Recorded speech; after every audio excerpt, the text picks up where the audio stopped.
And we're live.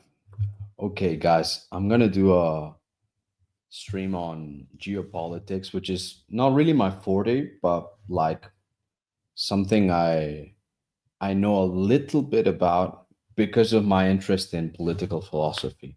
Now, I'm not going to I'm not going to let's say pontificate too much, uh, and I'm actually going to delve a little bit into the Ukrainian Russian war. I have to clarify that I'm not a let's say an expert, and I have friends, like I go to a Russian church. I have Ukrainian and Russian friends uh, who have you know very different ideas about this. And honestly, I have no dog in this fight. I'm simply going to approach it as objectively as I can. Of course, I want peace. Of course, I want there to be an end to this war, but I'm not going to be taking sides because I actually don't believe either of them are justified. Now,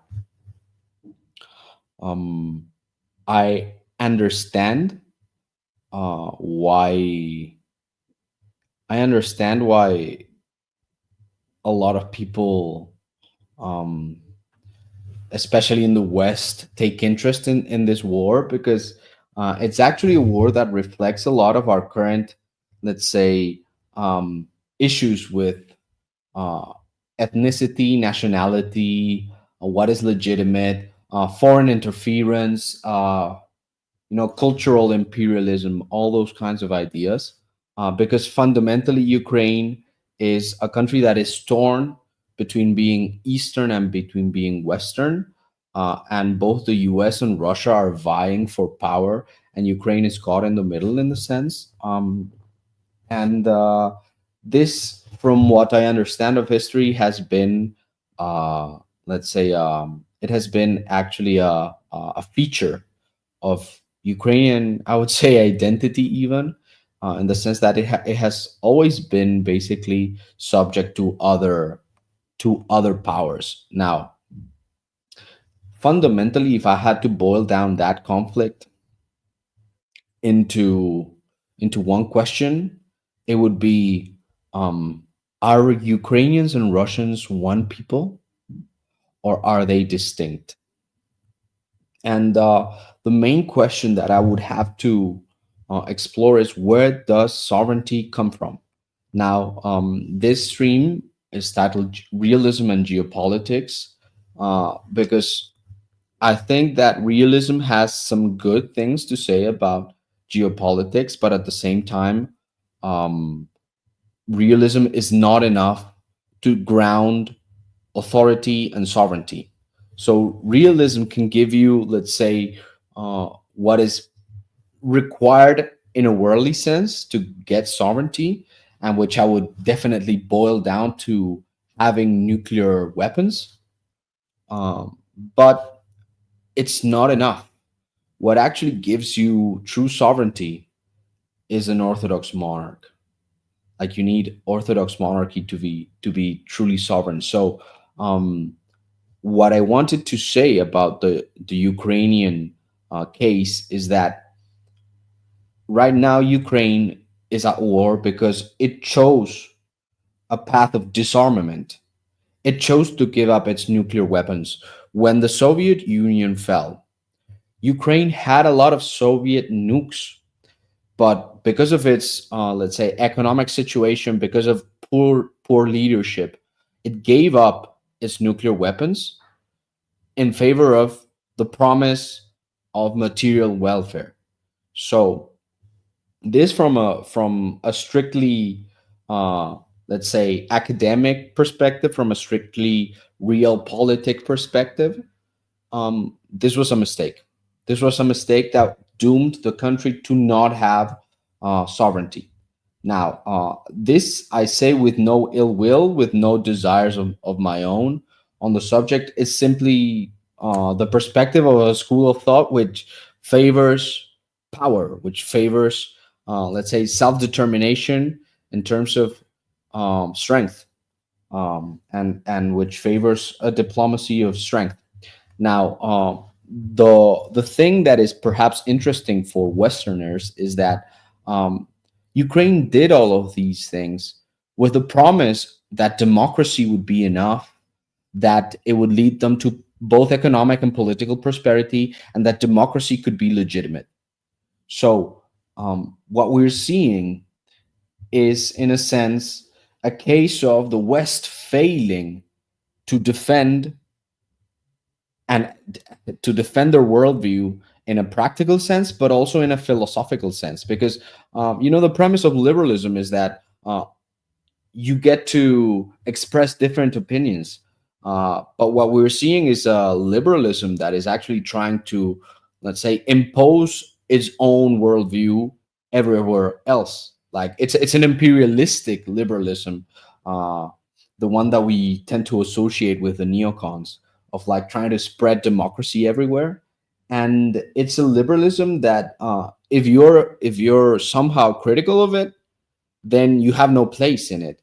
And not only that, but also labels you as an enemy, as a tyrant, and as a purveyor of misinformation for having a different perspective. Now, being an Orthodox Christian, I naturally have a different perspective because liberalism, as a core ideology, believes that sovereignty comes from the people.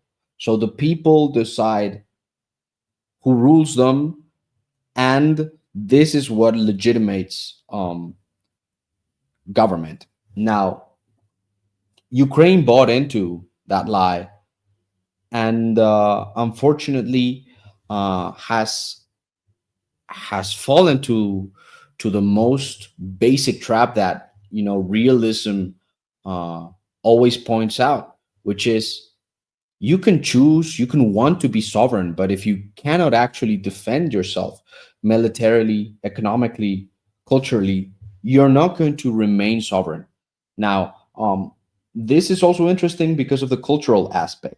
And because I don't think that Russia, even though it's closer to, let's say, an Orthodox position, is actually very modern in its way of thinking this, which is, um, liberalism should be pliable to cultural imperialism, right? Um, if they're truly liberal, there shouldn't be any problem with you spreading your own culture on a liberal country, right? Yet, from an Orthodox perspective, we don't think it's legitimate for a Muslim, for example, to spread, to evangelize within Orthodox lands. So, what I see in terms of, let's say, a hypocrisy on this, on the part of the Westerners, is also a hypocrisy in the on the in terms of what the Russians are claiming. Because what Russians are claiming is basically that they can redefine the identity of other people who don't want to be a part of their country. So they're saying, no, no, no, you're a part of my identity, and that's why I get to rule you. And this is also disingenuous.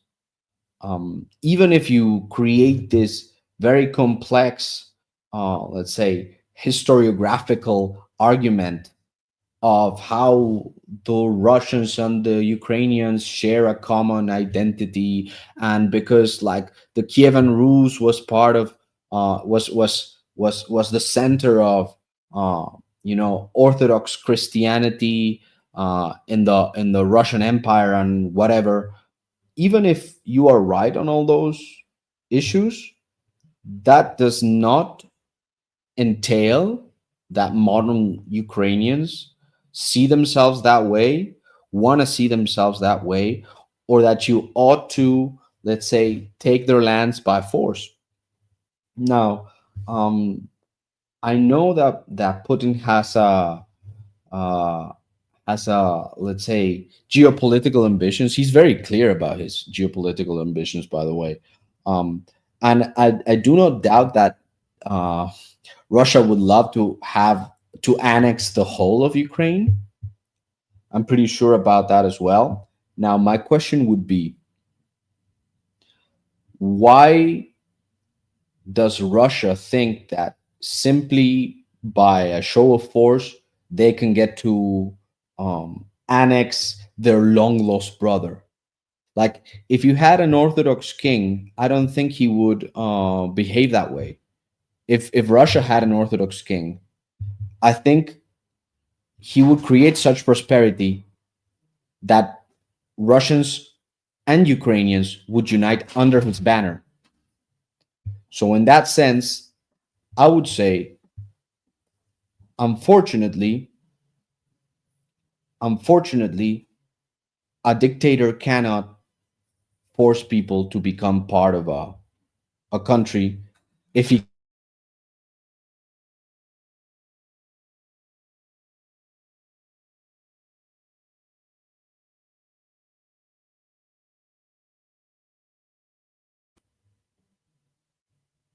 Oh, damn. Did I mute it? Oh, that was so bad. Well, anyway, I don't think. Yeah, I'm mute. Sometimes the microphone gets disconnected, and the moment it gets a little bit off, it mutes itself automatically. That's pretty bad. A mute, bro. A mute, bro. So anyway, I think I was talking about how if Russia had an Orthodox king, or even if Ukraine had an Orthodox king, um, what would happen would be that um, you would have people wanting to be a part of that kingdom.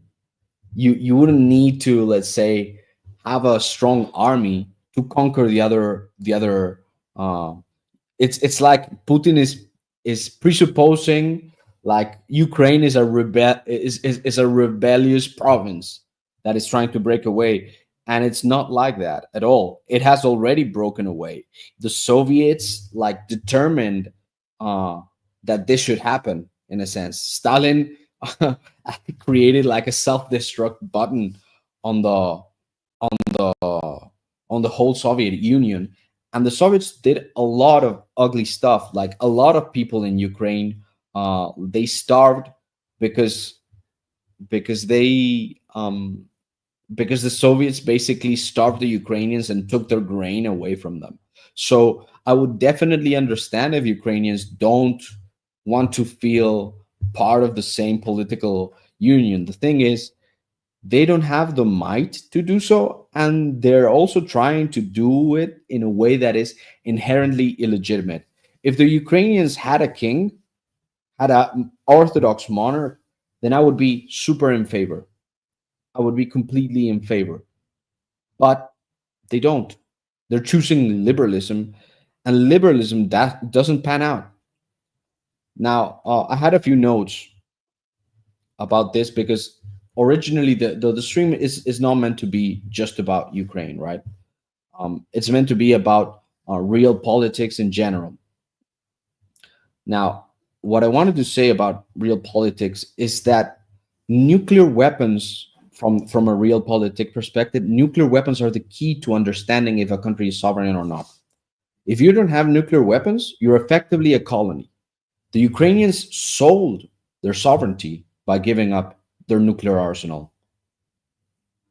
Now, to criticize a little bit the Russians complain about Western interference as if it was something new. Even the Russo-Japanese war, which was more than 100 years ago, the war's result was determined by the U.S.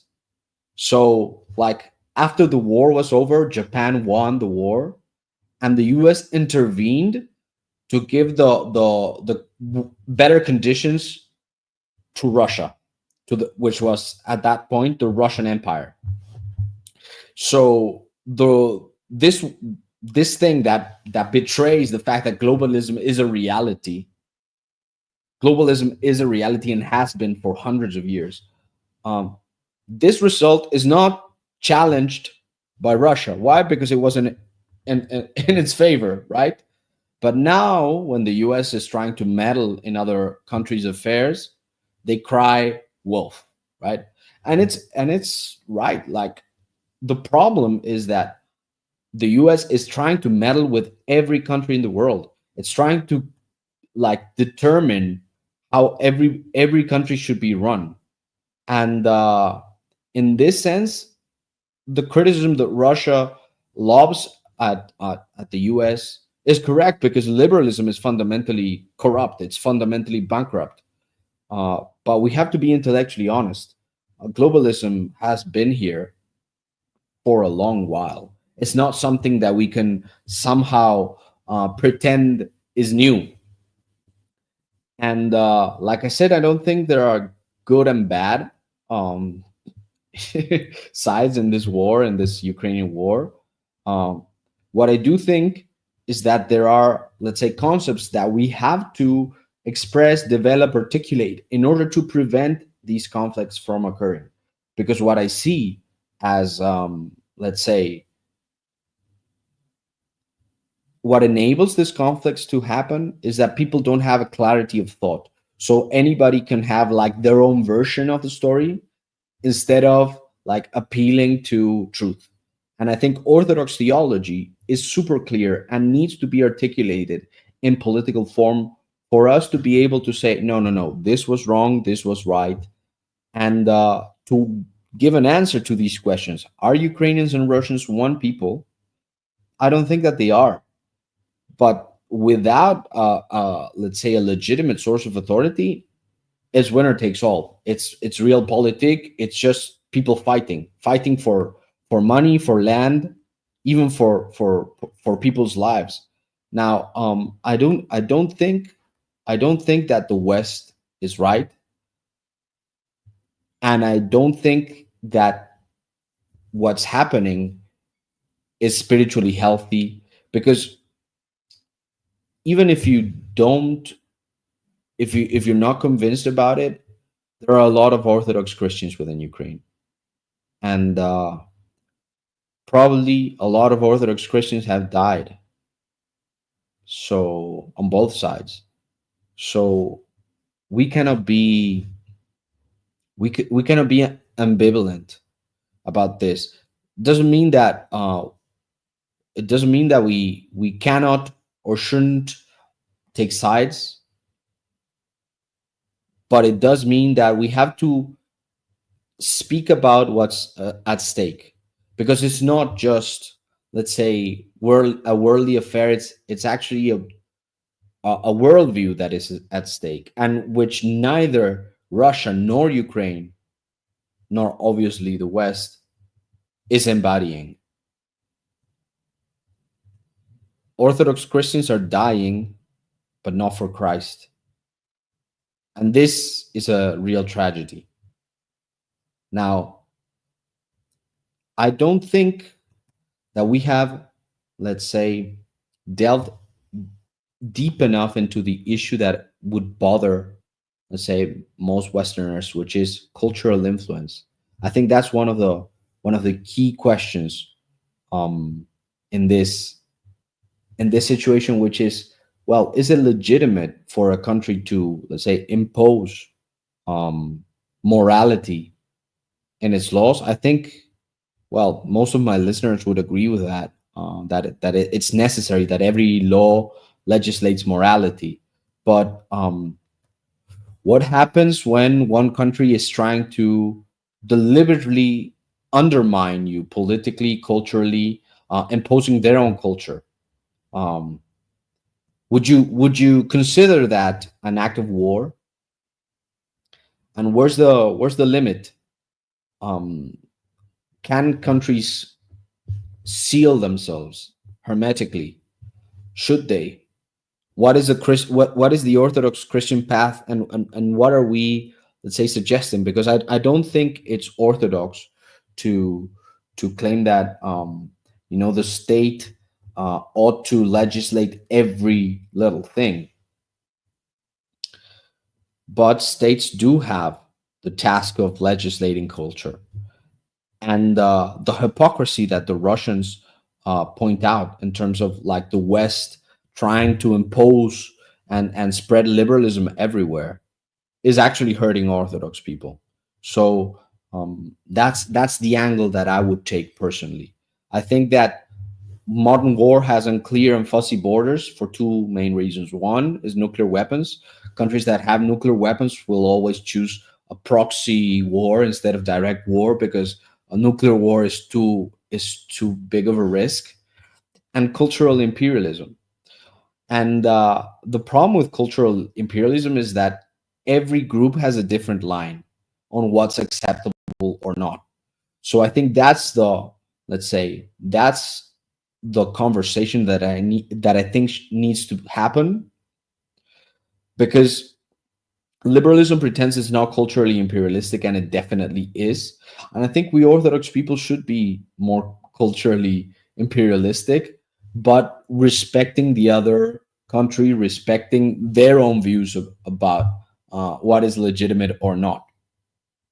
So in that sense, um, we should definitely take advantage of, let's say, so-called liberal countries that pretend, or that at least pretend to be liberal and tolerant of different perspectives, and we should take advantage of that to, let's say, culturally like spread orthodoxy. At the same time, I don't believe that Orthodox countries should allow other faiths, other cultures, things that our faith does not like, to permeate our borders. So anyway, that was what I wanted to talk about in terms of geopolitics. I think that to summarize, I think there are two basic elements that come to the fore. One is nuclear weapons, whether you have them or not, and cultural imperialism. And I think that sovereign nations need to have nuclear weapons, and that sovereign nations need to legislate their morality within reason, within what what orthodoxy would deem appropriate. So anyway, that's that. Thank you for watching, uh, and I'll see you next time.